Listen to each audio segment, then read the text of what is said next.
फरमाते ये अनार हलाल है या हराम है?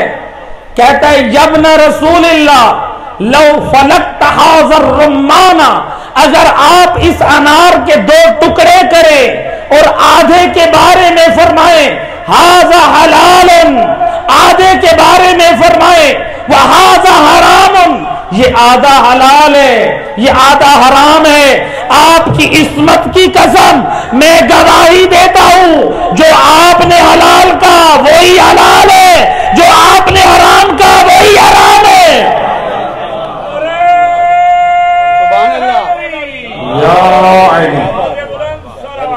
अल्लाहुम्मा सल्ली अला मुहम्मद व अला, जो आपने हलाल कहा है वही हलाल है। मेरी अक्ल तो ये कह रही है कि ये तो हलाल है, लेकिन अगर आप कह दें ये अब हलाल तेरे लिए हराम है, मैं उसी को हराम समझूंगा। इमाम कहते ये हलाल है, मैं उसी को हलाल समझूंगा। इमाम ने समझा दिया, अगर किसी चीज में तुम्हें फायदा नजर ना आए, ये ना कहो कि इसका इस्लाम में क्या फायदा, मेरे इस काम के न करने से इस्लाम का क्या नुकसान।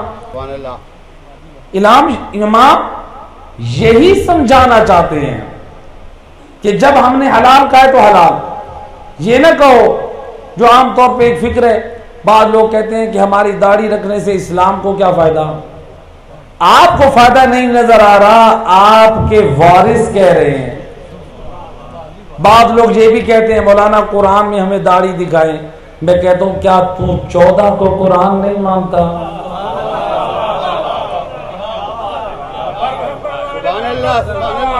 अल्लाहुम्मा सल्ली अला मुहम्मद,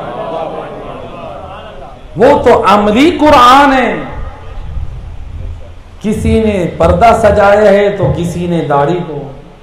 एक सलवात पढ़ दे मोहम्मद वाले माने विलायत को समझे। एक जुमला, एक मैं बुजुर्ग अल्लामा अजहर हसन जैदी साहब का मैं कहा करता हूं, बहुत अजीम जुमला, मैंने जब ये पढ़ा था मेरे दिल में उतरा था। वो कहा करते थे हमारी कौम बड़ी भोली है, जब अमल की बात करें कहते हैं कहां वो कहां हम, और जब जन्नत की बात आए कहते हैं जहां वो वहां हम। भाई आप जन्नत में क्या बराबरी नहीं होगी? अब एक जुमला इसके बाद मैं कहा करता हूं, मेरा दोस्त तुझे आले मोहम्मद की पैरवी और इताअत का जो हुक्म है, अहले बैत की पैरवी में निजात है, तुझे अहले बैत की बराबरी का हुक्म नहीं दिया जा रहा, उनकी पैरवी का हुक्म दिया जा रहा है। उनकी बराबरी में गुमराही है, उनकी पैरवी में निजात है। तुझे कब कहा है कि तू उनकी बराबरी कर? उनकी पैरवी कर। वो पैरवी के लिए आए हैं, बराबरी के लिए नहीं आए। एक सलवात पढ़ दे मोहम्मद वाहिद भाई। तो लिहाजा जिन हस्तियों का नूरे विलायत है, जिनसे हम मोहब्बत रखते हैं, उनका किरदार भी हमारे अंदर इस तरह से होना चाहिए कि दुनिया वाले देख कर कहें वाक़अन ये आले मोहम्मद के पाक किरदार को अपनाए हुए ऐसा बने। इमाम क्या चाहते हैं हमसे? यौम जुमा है, इमाम वक्त से मंसूब है। जिस इमाम के ज़माने गैबत में हम जिंदगी गुजारें, देखें हम जो इमाम का इंतज़ार कर रहे हैं, क्या हम उसका वैसे कर रहे हैं जो इमाम की शाम तकाज़ा करती है? कैसा इंतज़ार कर रहे हैं? आपने अपने घर में किसी को मेहमानी के लिए बुलाया, क्या करेंगे आप? अपने घर में आप खाना, अपने घर को आरास्ता करेंगे, उसकी शाम का इंतज़ाम करेंगे। अगर वो आने वाला है नमाजी, अगर वो आने वाला है शरीफ, वो नाच गाना और बुरी चीज़ों को पसंद नहीं करता, आपके घर आके बैठा है, आपके बेटे ने गाने ऊंची आवाज़ में लगा दिए, कितनी हया आएगी? आप कहें शर्म करो बेटा, एक नमाजी मोहल्ले का दीनदार आया है, तू मुझे उसकी निगाह में शर्मिंदा करना चाहता है। मेरे दोस्त, तू एक आम नमाजी की निगाह में अपने आप को शर्मिंदगी से बचाना चाहता है। अगर तेरा वक्त का इमाम तेरे घर में आ जाए और तेरा माहौल ऐसा हो, तेरा इमाम राजी ना हो, बता उस वक्त क्या हालत होगी।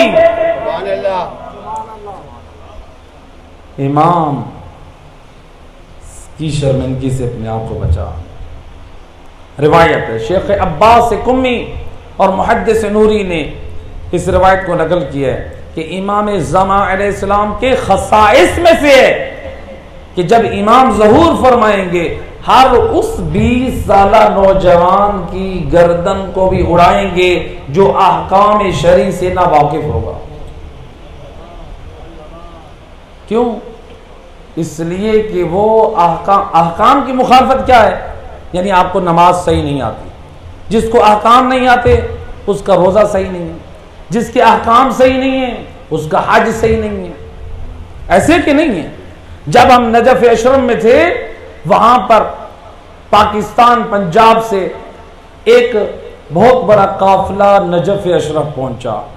70 आदमियों पर मुश्तमिल ये काफिला उम्रा करके नजफ व करबला की जियारत के लिए आया, जिसमें मर्द भी थे, जिसमें औरतें भी थी।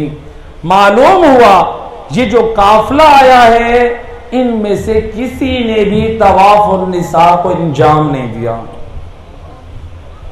फेखे इमाम सादिक अलैहिस्सलाम में तब अल्लाहुम्मा सल्ली अला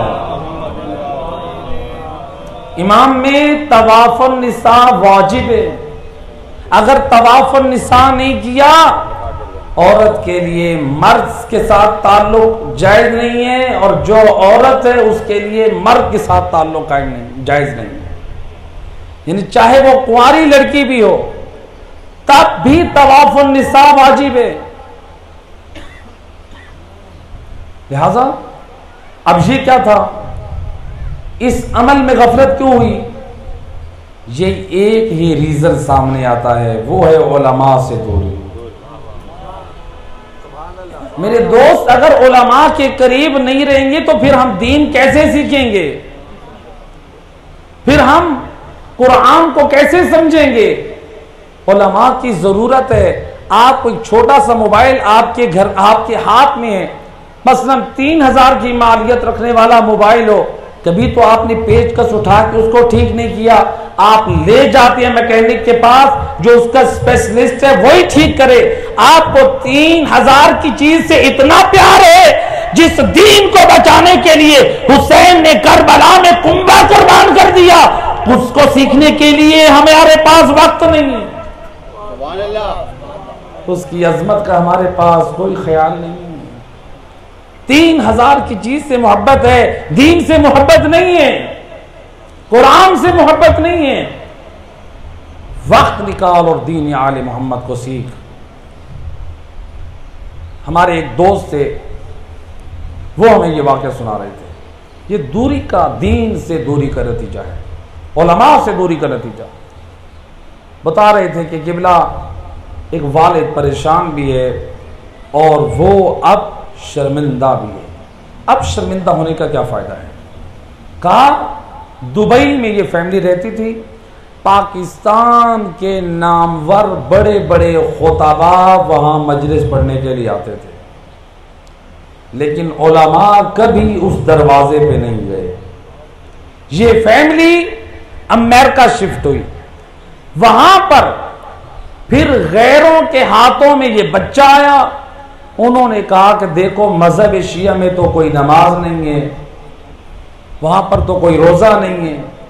बच्चा जिस घराने में था वो मां बाप को देख रहा था, न यहां नमाज है, न यहां कुरान है, न यहां पर्दा है, न यहां उलमा है। जब बच्चे ने देखा माहौल वाकई ऐसा है और दुश्मन मुझे सही गाइड कर रहा है, वही बच्चा मजहब आले मोहम्मद को छोड़कर गुमराह हो गया। अब वालिद कहता है, मेरी औलाद, मेरा एक ही बेटा है, काश ये मजहब आले मोहम्मद पे आ जाए। तरबियत के लिए आपने वक्त नहीं निकाला, उलमा से आपने दूर रखा, आपकी औलाद कैसे हुब्बार आले मोहम्मद हो। लिहाजा ये उलमा इसलिए मासूम फरमाते हैं, ये उलमाए किराम ये हदूद शरीयत के मुहाफिज हैं, इनसे आप सीखें। सलवात पढ़ दे मोहम्मद बार दीगर बावाज़ बुलंद सलावत।